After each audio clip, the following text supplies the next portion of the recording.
Hello students, welcome back. Now let us solve question number 9। क्या है? If the sum of first 7 terms of an AP is 49 and that of 17 terms is 289, then find the sum of first n terms. ठीक है, यानी किसी AP के पहले 7 terms का सम 49 है और उसके पहले 17 टर्म्स का सम 289 है, तो हमें उसके पहले n टर्म्स का सम पता करना है। तो इसके लिए अगेन हमें क्या मालूम चाहिए होना चाहिए? First term and common difference. So let first term equal to a and common difference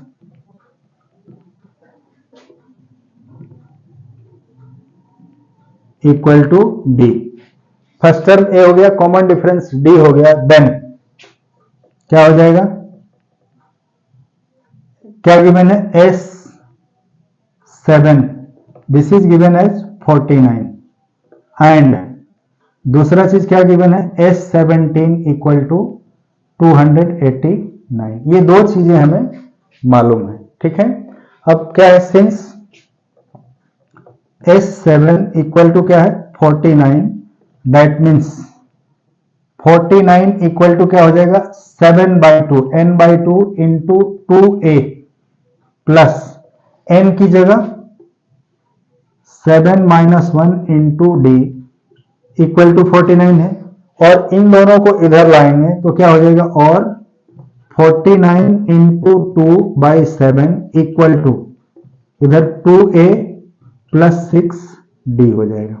ठीक है, इसमें हम 2 कॉमन ले लें तो 2 इंटू a प्लस 3d हो गया। इसे हम स्मॉल ब्रैकेट में ले लिए। नाउ अब इन दोनों में 7 7 जा 49 होता है, और इस 2 से ये 2 कैंसिल हो जाएगा, तो क्या मिला? 7 equal to a plus 3d, और वी मे राइट इसी को a plus 3d equal to 7। Let us consider this one as equation 1। ठीक है, ये इक्वेशन 1 हो गया। इसी तरह से हम S17 क्या गिवन है? 289। This implies that 289 equal to 17/2 into 2a plus 17 minus 1 into d. So this is 2a 17 minus 1 into d, और ये 289 into 2/17 will be equal to here 2a plus 16d। इसमें भी हम 2 कॉमन ले लें तो this will B a plus 8d।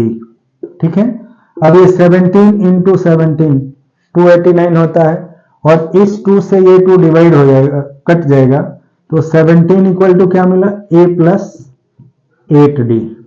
और इसी को हम कैसे लिख सकते हैं? a plus 8d equal to 17। This is equation 2। ठीक है, तो हमें दो इक्वेशन मालूम हो गया, a plus 3d equal to 7 and a plus 8d equal to 17। Hence from second minus 1, so hence by 2 minus 1 क्या मिलेगा हमें?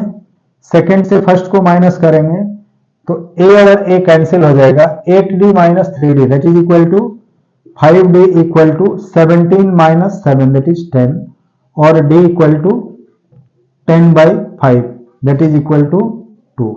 सो d इक्वल टू 2 मिल गया। ठीक है, अब हमें d की वैल्यू मालूम हो गई, so we can find out the value of a। कैसे? किसी एक इक्वेशन में d की वैल्यू हम पुट करें, हेंस फ्रॉम 1 क्या हो जाएगा? a equal to 7 minus 3d that is 7 minus 3 into 2 यानी 7 माइनस 6 इक्वल टू 1। सो हमें a की वैल्यू भी मालूम हो गई और d की वैल्यू मालूम हो गई, hence a equal to 1 d equal to 2 है, तो हमें सम ऑफ n टर्म्स निकालना है। हेंस Sn क्या हो जाएगा? n/2 into 2a plus n - 1 into D. ठीक है, अब हमें n की वैल्यू तो n ही रखनी है, a और d मालूम है, so n by two into 2a, 2 into a की value 1 plus n minus 1 into d की value 2। So this will be equal to n by two into 2 plus 2n minus 2। ये 2 से 2 cancel हो जाएगा, तो क्या मिला हमें n by two into 2n, यहां 2 से 2 भी कैंसिल हो जाएगा, तो this will be n square. ठीक है, हेंस Sn इक्वल टू क्या मिला, n square, that is sum of n terms equal to n square. ठीक है, समझ में आया? तो इस तरह से हमने आज के जो क्वेश्चन थे वो कर लिए। अगले वीडियो में मिलेंगे अगले क्वेश्चन के सॉल्यूशन के साथ। Okay, bye.